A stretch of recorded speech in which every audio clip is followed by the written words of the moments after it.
This is an interesting bow because it's made from a matched pair of billets that were pretty much this shape anyway. They were cut in 2017 up near the River Orwell.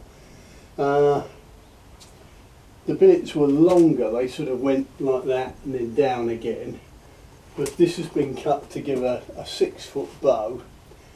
It's a slightly unusual bow because it's from my mate Rob, who was pulling huge heavy war bows, but he's injured his bow arm and damaged the nerve, so he's only going to be able to shoot about 45 pound. So I'm making a 45 pound primitive.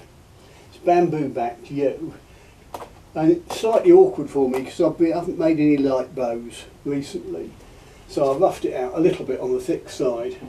But that shows you the shape of it unbraced. So as I draw it,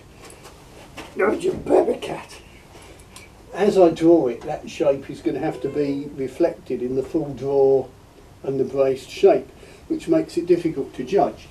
Not a lot, looks a bit thick there. It's a bit overweight at the minute. In fact, I roughed it out. It probably would have made a £100 draw weight bow. I'm looking for 45 at 30. I'll get it strung now and carry on videoing. Right, I'm back. There it is braced.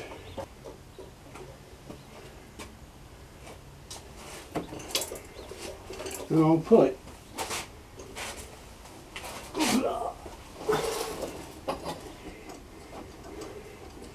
You can see it's difficult to judge how it's flexing. It looks like it's all in that inner limb, which isn't necessarily a bad thing. Being a fairly long bow, it can probably take a fair bit of bend there. I'm almost tempted to keep the outers stiff, like a sort of Malegabet style bow, you know, with stiff levers on the outer. But on the other hand, I don't want it to break just right or left of the grip. So it's trying to judge how well it's flexing compared to the unstrung state. You can see there's sort of reflex kicks about a third of the way from the tip. They're just beginning to straighten a little. So it's starting to work, and we're about 20 inches at 45. And the tiller's not looking bad, but I think I've got to get those outers moving a bit more. But so if you look at it, say relative to these curves, that's following a curve, but yeah, the tip's right out here. So perhaps the tip should be coming to say here rather than fully round to there. But yeah, I've got to get it working more on the outers. But I can narrow it, or I can take thickness off. She feels a bit fat there, a bit thin there. Yeah, coming on anyway. Right, I've just had a quick check with the verniers, and I could slip them on there, but move them up and down, but they were getting tight here to about here. There was a thick point there. So I've rasped the belly off there, checked again here, found another thick point, rasped some of that off. Of course the thick points tend to coincide with the nodes, but it was fat on either side. So anyway, taken some off the belly on this right limb, haven't touched the other. I thought I'll have a quick look just to give me a feel for how much work I've got to do to achieve any given result. I've been using the big farrier's rasp. So going at it fairly substantially. Two things: evening out the thick spots, generally removing wood.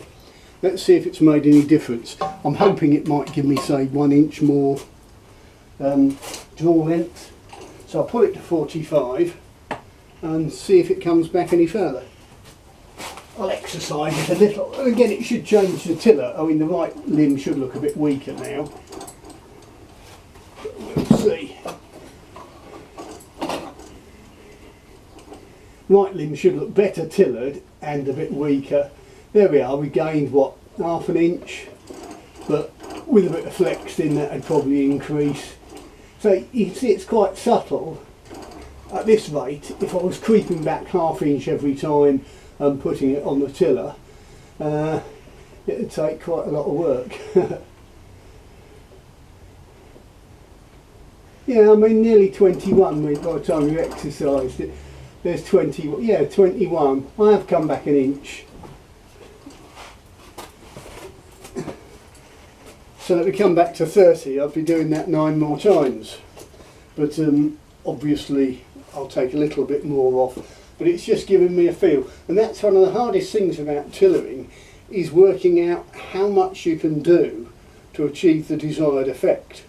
The two extremes, someone who starts off early on with a cabinet scraper and a rat tail file and they'll never get anywhere. The other side of the coin is someone who gets to this point and thinks, well, it's only moved an inch, I'll take the angle grinder to it. It's all about feel, really. Experience, that's the word. Anyway, you can also see this height has increased relative to that height. So working on the one limb, yes, it shifted the tiller. So obviously I've got to do a similar amount that side, and if I'd done both sides together it would have come back more. So it's a constant balancing act. Experience, slow and steady, little and often, platitudes abound. Nice cup of tea.